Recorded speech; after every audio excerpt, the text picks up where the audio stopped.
Today we'll be learning one of my favorite painting techniques, salt in watercolors.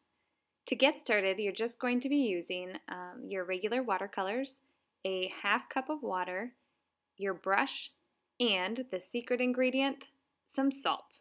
So go ahead and grab your salt and set up your studio right now.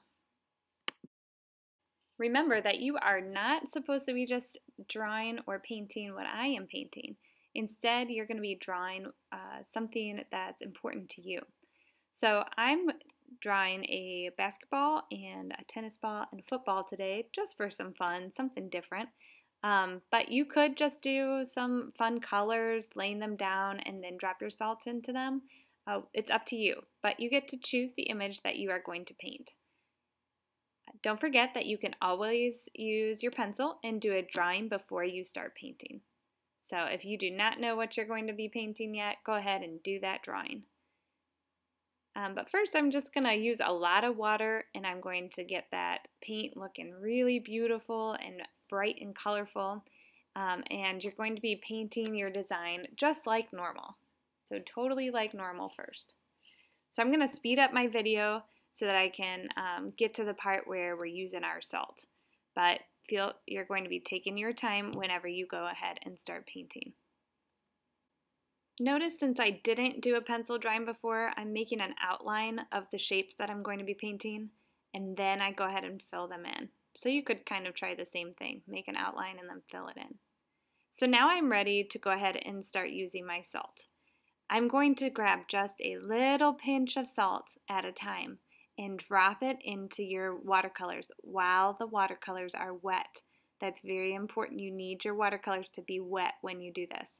And notice I'm not just throwing it all over my paper. I'm very carefully placing it only where the watercolor has been so far. Okay? Now I could go and continue painting if I want, but I cannot paint in those same areas that I dropped the salt. So I'm just now filling in my background. I am not going to go back over those areas where I've put the salt. So you can only paint around the areas that you've already painted.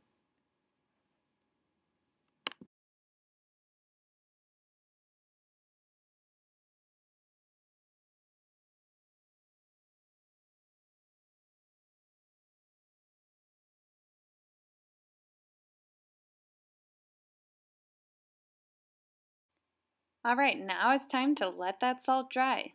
This could take about 30 minutes or so. Be patient. When it is all dry, you can go ahead and start brushing your hand over the surface to get the salt off. This is going to have a very rough texture. It kind of hurts on your hand, right? But brush all of that salt off of your watercolor painting.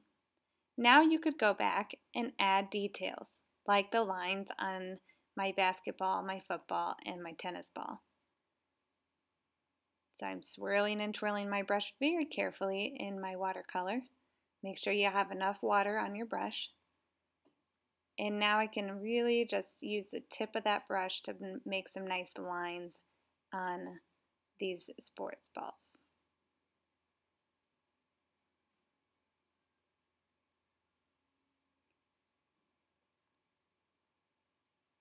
You can do this with anything that you are painting. Just let it dry, and then you can add more layers and details on top of it after it's dried.